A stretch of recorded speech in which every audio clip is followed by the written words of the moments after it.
leo tunakula nini? Mimi mnanipa shida. Sasa hapa ndo kapuzi mzio. Sasa hii mizigo fanya wote nimekuhamishia. Twende. Panda fanya hapa.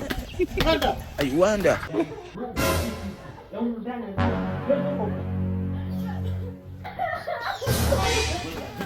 Jo.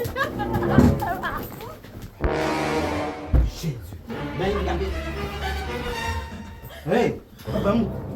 Wewe unachezea tu vile vyako. Alafu mwanangu amekaa kule ujia anakula nini? Anafanya nini? Sasa nimeamua kukuletea hapa. Takataka zake zote hizo hapo. Nyumbani kule sijaacha kunguni, sijaacha viroboto, sijaacha wala panya. Wote nimewaleta huko. Sasa ndio unaingia kwangu bila odi. Odi ya nini? Wewe ukitaka ustaarabu, ungemwambia mwanangu.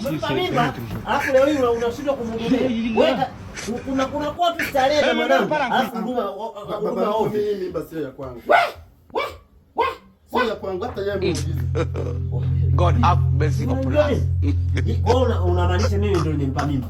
Hebu naomba unisikilize. Kama unavyomjua mtoto wako, alikuwa mtoto mzuri kabisa, kaenda huko akaenda akajanja. I wonder. Kama hebu bebe.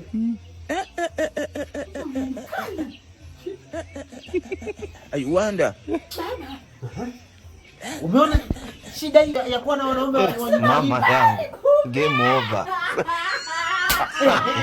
Mwenye uwanja wake kaingia sasa. Beba mtoto wako nenda na mimi simtaki. Game ishaisha hii.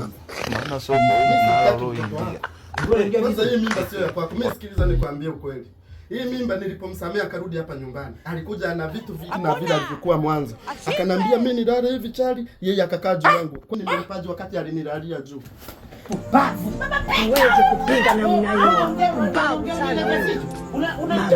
Utalipa. Sasa mwanangu sikiliza. Ngoja. Huu dawa ya kumkomesha, dawa yake moja. Unataka kuhudumia? Mimi naondoka na hivi. Hapo kuna mkate hapa. Baba mko mimi wewe baba mko usile mkate wewe. Ngoja kwanza huu mkate huu. Mimi naanza najifidia.